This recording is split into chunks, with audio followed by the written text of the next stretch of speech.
masyarakat Indonesia, ada banyak mitos menyelimuti misteri si lele, teman. Buat kita di zaman modern, menyantap si lele sudah jadi hal yang umum kan? Tapi rupanya ada sebagian masyarakat yang memiliki pantangan menyantap si lele. Sama halnya dengan mitos yang dipercaya masyarakat Lamongan. Coba Otan mau tanya-tanya.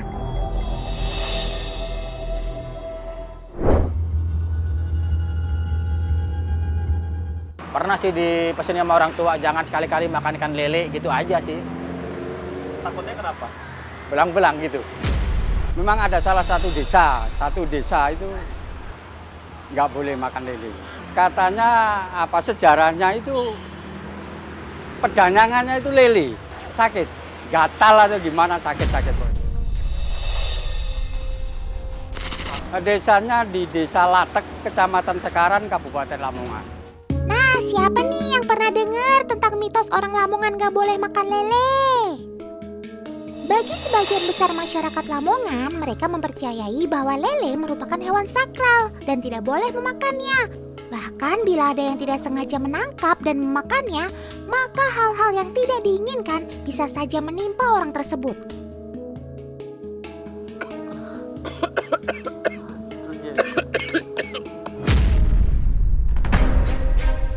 Mitos orang Lamongan tidak boleh makan lele dipercaya berawal dari legenda sejarah Boyopati. Boyopati adalah murid Sunan Giri yang diutus untuk mengambil keris di rumah Nyi Lurah.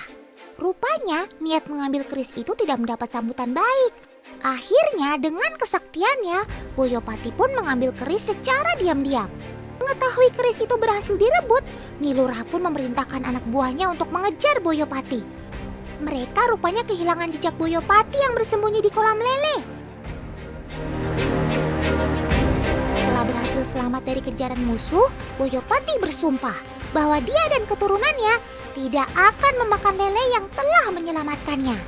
Dari sinilah mitos orang Lamongan tidak makan lele lahir, teman. Tapi ini masih sekedar cerita rakyat ya. Kalau dilihat dari kandungan nutrisinya, lele ini sangat baik kok untuk dikonsumsi, apalagi dengan harga yang terbilang ekonomis.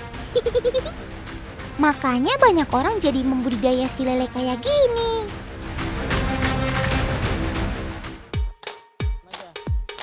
Wih, lagi pada mau kemana nih paman? Seru banget sih. Loh, kenapa pada masuk ke dalam kolam?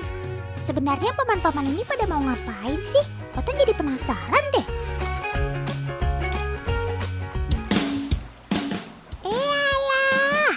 Mau panen lele toh. Tapi kenapa pada pakai balon di kaki seperti itu sih? Kok nggak seperti panen lele pada umumnya? Pasti ini kerjaannya paman kameramen dan paman reporter deh. Emang lagi mau uji coba apa sih? Sebentar. Sepertinya Otan tahu nih. Pasti kalian mau uji coba ketajaman pati lele kan? Ayo ngaku. Memang benar. Ikan lele merupakan salah satu ikan yang memiliki patil berbahaya di bagian siripnya. Tidak hanya dapat membuat tangan orang terluka, ternyata pati lele juga beracun loh teman. Wah! Tuh lihat, balon-balon yang ada di kaki paman saja dengan mudahnya meletus ketika terkena pati lele. Itu tandanya pati lele sangat tajam dan berbahaya. Eits, tapi tenang. Sebenarnya patil lele itu terletak di sirip bagian dada. Patil tersebut merupakan 3 duri tajam tipis dengan panjang mencapai 400 mm. Patil adalah senjata yang dimiliki ikan lele ketika dia merasa terganggu. Sebenarnya ikan ini tidak agresif, tapi bisa melukai kalau kita tidak berhati-hati ketika memegangnya.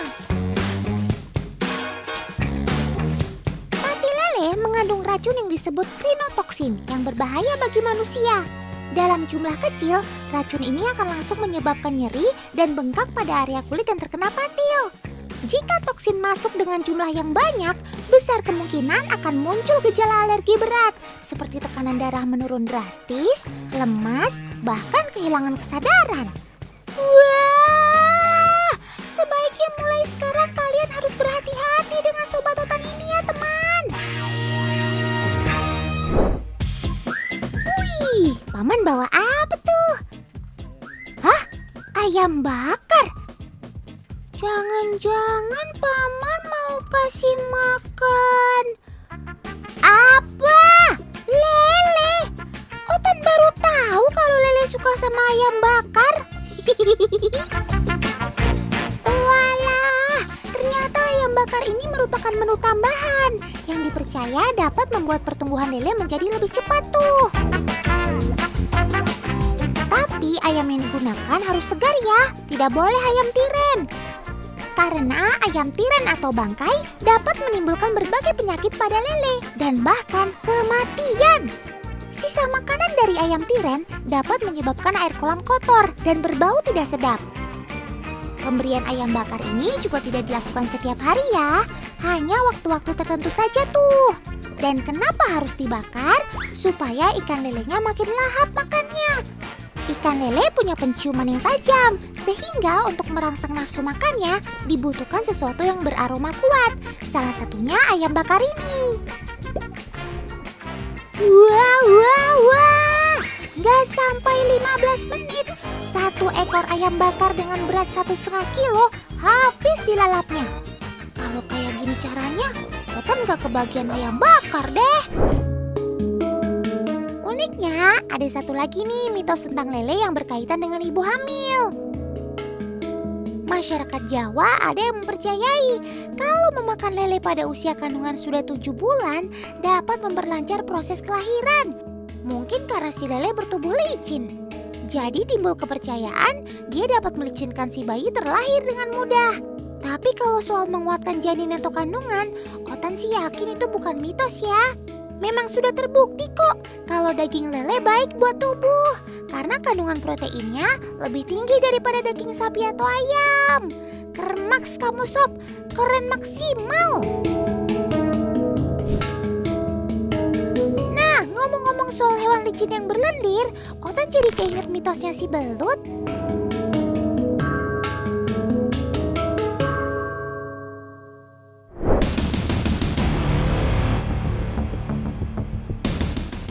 Tunggu deh, adek bayinya lagi ngapain tuh? Kok kakinya dipukul-pukul begitu? Kamu salah apa, Dek? Tenang. Si adeknya gak kenapa-kenapa kok. Kakinya dipukul-pukul begitu ada tujuan baiknya, teman. Tradisi ini dinamakan tedak sinten atau turun tanah bagi anak bayi yang baru pertama kali menginjakan kaki ke tanah. Biasanya tradisi ini dilakukan saat anak masuk usia 7 atau 8 bulan. Ada makna di balik tradisi ini, yaitu sebagai persiapan seorang anak kecil hingga dewasa nanti untuk menjalani kehidupan dengan baik dan benar. Wah, dalam banget maknanya ya. Otan doain kamu ya Debay. Semoga tumbuh sehat, pinter, dan jadi penonton setia Otan tentunya.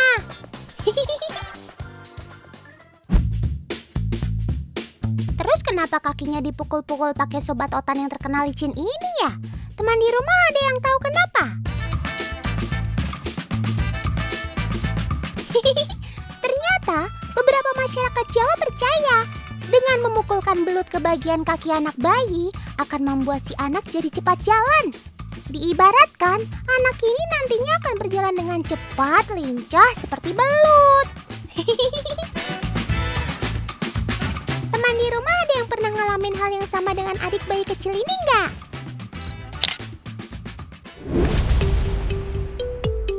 Saat di habitat aslinya sawah berlumpur, sesekali belut bisa keluar dari lubangnya untuk mencari makan. Atau mungkin kamu lagi bete ya sob, butuh hiburan dan cari udara segar. Tanpa ragu dia juga akan menggali lubang pada lumpur kapanpun dia mau. Sepertinya ada paman yang sedang mencari keberadaanmu, Sob. Ayo cepat sembunyi, biar paman ada usahanya sedikit. Hayo. Coba cari di mana keberadaan si belut tadi, paman. Kalau dapat, Otan kasih belutnya buat paman deh. Sobat Otan ini kan terkenal licin dan pandai bersembunyi di dalam lumpur. Yah, ketahuan juga kamu sob. Ternyata ukurannya gede banget. Genggaman tangan paman sampai penuh terisi. Tuh, coba perhatikan. Besar tubuhmu hampir sama dengan ukuran lengan paman. Wah, menang banyak nih paman.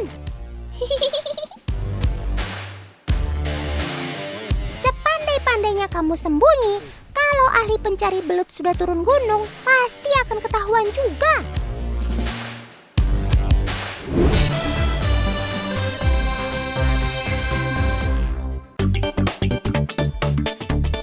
Teman, banyak dari Sobat Otan yang punya sayap-sayap hebat loh. Iya, gak cuma burung kan yang punya sayap. Dan ternyata sayap gak hanya untuk terbang. Kali ini, Otan mau bongkar semua rahasia fakta unik dari pemilik sayap-sayap keren. Markimo, mari kita mulai.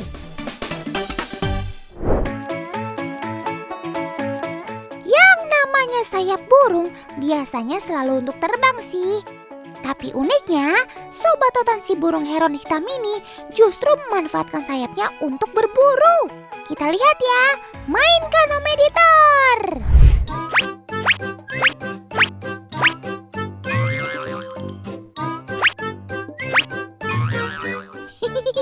Ya kan, unik kan? Si burung heron mencoba melingkarkan sayapnya ketika ada calon mangsa di bawahnya. Pertama, sayap melingkarnya ini berfungsi seperti payung. Jadi penglihatan si heron lebih baik dan tidak silau sebelum mematuk ikannya. Kedua, target buruannya jadi tidak bisa diambil oleh burung lain. Kamu kayak temen Otan yang gak mau dicontekin deh sob. Nah ketiga, lingkar sayapnya ini membuat ukuran si heron terlihat lebih besar. Jadi bisa menakuti lawan atau pesaing. Cakep kan?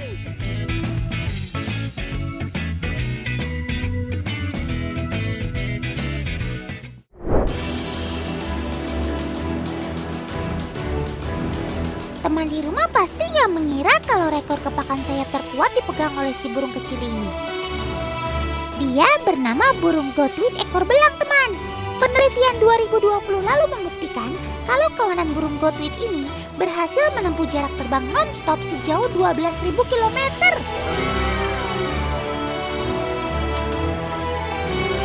Mereka sekali terbang tanpa istirahat parkir loh ya. Itu sih jarak Sabang sampai Merauke bolak-balik. Keren! Ya, mereka adalah burung migrasi teman. Mereka berpindah tempat untuk mencari sumber makanan dan iklim yang lebih hangat.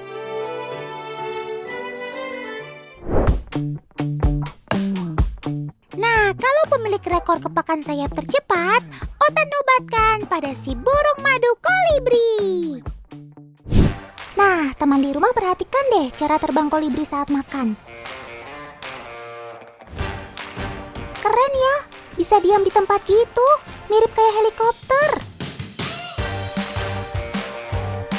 Ini dia yang namanya hovering teman, alias terbang melayang di tempat. Bukan tanpa usaha loh, kolibri harus mengepak 15 hingga 20 kali per detik untuk bisa terbang melayang seperti ini. Kermaks, keren maksimal. Kepakan sayapmu juga cepet banget sob, sampai nggak bisa terlihat di kamera biasa. Kayak pakai jurus pukulan 1000 bayangan. Nah, kalau gini baru kelihatan. Ternyata sayapnya memang terlalu cepat untuk ditangkap kamera teman. Dalam tayangan lambat saja masih kelihatan cepat banget kepakannya. Sayap kolibri mampu efisien memutar kepakannya agar aliran udara yang dihasilkan membuat tubuhnya melayang di tempat. Jadi dia bisa berhenti di tempat dan fokus makan dengan tenang.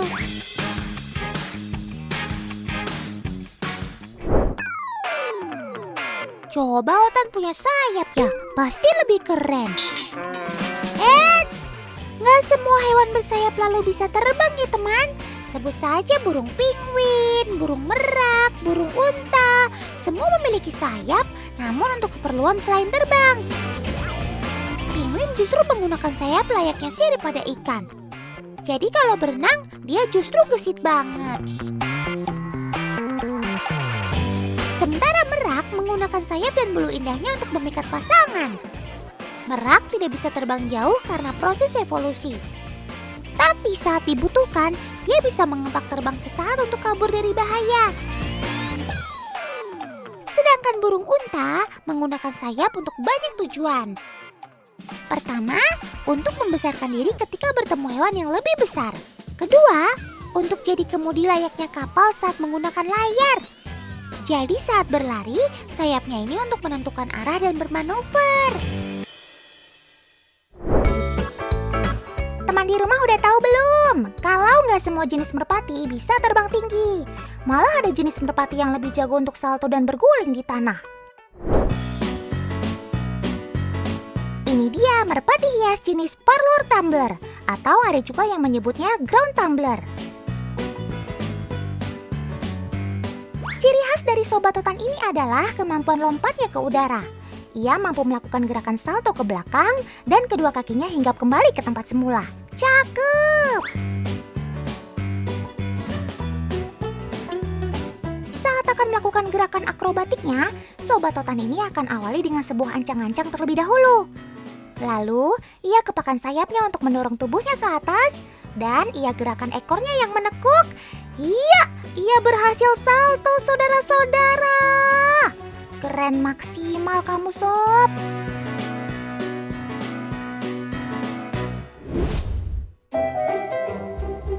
Otan mau kasih tantangan buat kamu, Sob. Ayo, kamu bisa ambil makanan yang ada di kardus berwarna itu nggak? Kita lihat ya, teman. Walah, kamu kok salto ke arah yang salah? GPS kamu lagi error ya? Otan kasih kesempatan sekali lagi deh. Ya! Oh, sayang sekali masih meleset, teman. Tapi nggak apa-apa, Sob. Otan makin paham sekarang sama kamu. Meskipun sebenarnya jenis parlor tumbler seperti kamu ini mampu terbang secara fisiologis, namun ternyata secara biologis kamu lebih suka berada di tanah. Sehingga saat proses pencarian makan pun, kamu akan mencari makanan yang berada di dasar. Baiklah kalau mau begitu, Sob. Otan gak bisa memaksamu. Lanjut. Loh, kok Om Editor ngasih gambar dalam laut sih?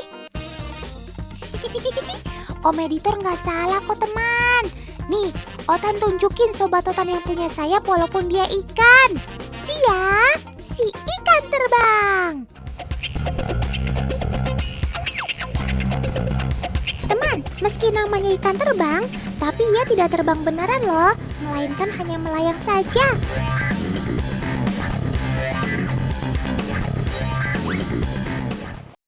Mereka bisa melompat ke permukaan air dengan sirip pektoral atau dada yang dibantu kepakan ekornya. Saat melompat ke permukaan air, siripnya akan mengembang memanfaatkan angin sehingga mampu melayang.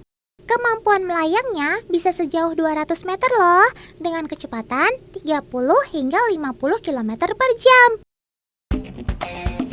Oh iya, saat di udara, ekornya bisa mengepak hingga 70 kali per detik loh. Luar biasa kamu, Sob. Wow, apa kamu gak pegal melayang selama 40 detik? Salut deh sama sobat Otan satu ini.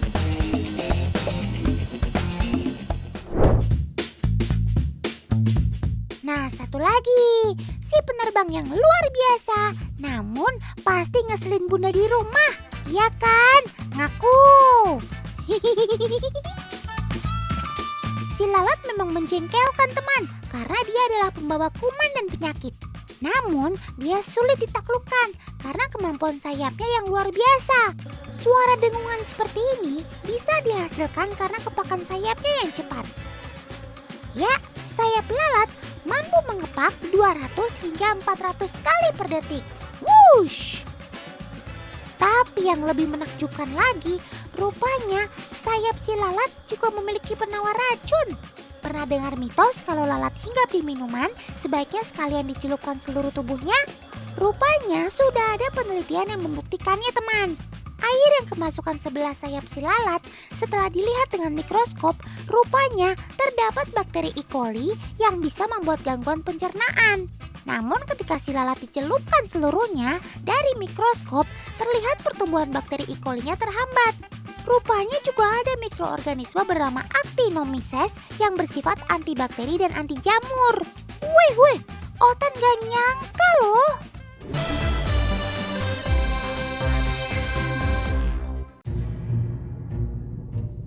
Loh, sedang apa ya Kak Felin di situ? Kok gerak-geriknya mencurigakan? Kalau dilihat dari gerakannya, Kak Felin seperti sedang melakukan sebuah ritual gitu, teman. Tapi ritual apa ya? Tunggu sebentar, Otan seperti melihat sesuatu di sekitar wajah Kak Felin. Loh, itu kan Sobat Otan. Benar, itu si lebah tanpa sengat, atau yang lebih dikenal dengan nama kelulut. Kenapa mereka semua ada di sekitar Kak Felin ya? Apa jangan-jangan Kak Felin ini sebenarnya adalah Ratu Kelulut? Tidak!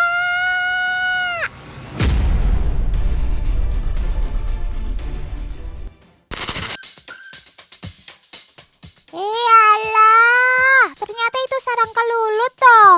Pantes aja Kak Felin dikelilingi oleh kelulut seperti itu.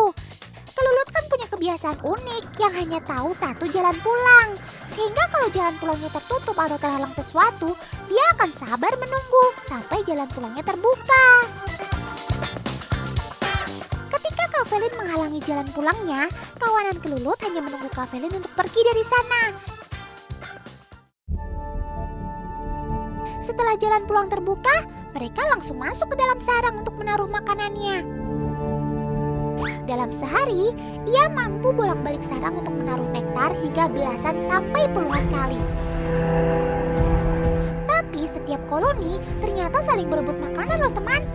Sampai-sampai ada saja kelulut yang mati ketika sedang mencari makanan.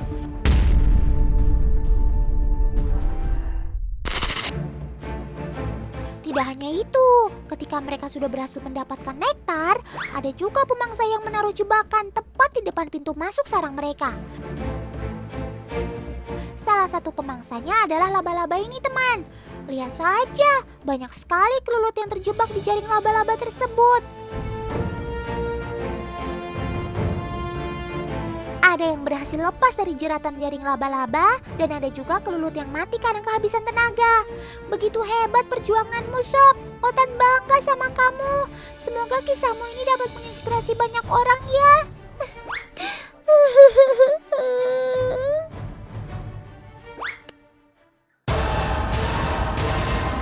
Loh, kenapa pintu sarangnya tertutup? Apa yang sebenarnya terjadi? Kalau sudah seperti ini, mereka harus bekerja sama untuk membukanya, teman. Yap, kelulut merupakan hewan koloni yang memiliki kerjasama yang baik. Tertutupnya pintu masuk sarang ini memang bukan hal baru bagi mereka. Banyak faktor yang menyebabkan pintu masuk sarang tertutup, seperti angin maupun tertutup akibat para pemangsa yang mencoba masuk ke dalam sarang. Tapi hal ini bukan perkara sulit bagi Sobat Otan ya. Tidak butuh waktu yang lama. Dengan kerjasama yang baik, akhirnya pintu sarang dapat terbuka kembali tuh. Mereka terlihat membuka sarang baik dari dalam maupun dari luar. Setelah terbuka, mereka pun kembali bekerja seperti biasa. Ternyata kalian memang Sobat Otan yang pantang menyerah ya. Kermaks, keren maksimal. Siapa yang pernah dengar kalau madu asli itu tidak disemutin? Nih buktinya, sarang kelulut rusak akibat diserang oleh kawanan semut. Memang selain laba-laba, semut ini menjadi salah satu hama yang biasa menyerang sarang kelulut. Tidak hanya mengambil madunya, mereka juga berusaha untuk menguasai sarang tersebut loh. Ini merupakan sarang kelulut yang direbut oleh kawanan semut. Lihat, tidak ada satupun kantung madu yang tersisa. Semua sudah dirusak oleh kawanan semut ini. Jadi, mitos madu asli tidak disemutin itu tidak benar ya teman. Karena biar bagaimanapun, di dalam kandungan madu terdapat gula. Nah, gula merupakan salah satu sumber makanan yang sangat disukai oleh semut. Gak heran kalau ada peribahasa, ada gula, ada semut ya. Ini dia sarang lebah kelelutnya teman. Tuh lihat, bentuknya unik bukan? Bola-bola ini merupakan kantung yang berisikan madu loh. Berbeda dengan cara panen lebah hutan yang diambil dengan sarang-sarangnya. Madu kelelut hanya kita lubangi kantungnya, lalu diambil madunya menggunakan alat khusus seperti ini. Kenapa? Karena kalau kita rusak kantung madunya, dibutuhkan waktu yang cukup lama untuk kelelut bisa membuat sarangnya lagi. Sedangkan kalau kita panen dengan cara seperti ini, madu bisa kita panen hanya dalam waktu sebulan. Waktu yang cukup singkat bukan? Oh iya, berbeda dengan madu yang dihasilkan oleh lebah hutan, madu kelelut ini teksturnya lebih cair dan rasanya agak sedikit asam. Satu koloni kelelut berjumlah antara 300 sampai 80 ribu lebah. Karena ukuran tubuhnya yang kecil, kelelut tidak dapat menghasilkan madu sebanyak lebah hutan. Tapi sobat hutan ini punya keistimewaan tersendiri karena ia mampu menghasilkan propolis dan roti lebah. Propolis adalah lem yang terbuat dari getah tumbuhan yang digunakan menjadi sarang untuk menaruh madu. Kandungan propolis ini sudah tidak diragukan lagi ya. Propolis mengandung antioksidan dan fenol yang cukup tinggi, sehingga dipercaya mampu menyembuhkan berbagai penyakit seperti influenza, diabetes mellitus, dan juga tuberkulosis. Sedangkan roti lebah digunakan oleh kelelut sebagai makanan tambahan. Oh ya teman, rasa madu kelelut ini memiliki tingkat keasaman yang berbeda-beda ya. Semua tergantung dari sumber makanannya, seperti madu kelelut yang ada di kota Tarakan, Kalimantan Utara ini. Karena di sekitar tempat mereka dibudidayakan, banyak ditumbuhi tanaman hias dan pohon kayu putih. Sehingga rasa madunya tidak terlalu asam, tapi ada sensasi hangat karena ada campuran dari minyak kayu putihnya tuh. Gak heran deh kalau masyarakat sekitar biasa mengkonsumsi madu kelelut ketika nggak enak badan karena meriang atau demam. Selain tinggi antioksidan, madu kelelut juga kaya akan vitamin C yang baik untuk mengatasi flu dan demam. Tapi jangan lupa istirahat yang cukup dan makan makanan yang bergizi ya teman, supaya proses penyembuhannya bisa maksimal. Buat kalian yang mau merasakan sensasi minum madu langsung dari sarangnya juga diperbolehkan kok. Gimana? Seger bukan? Eits! Tapi jangan banyak-banyak ya, kasihan paman pemilik madunya. Nanti hasil panennya jadi berkurang deh.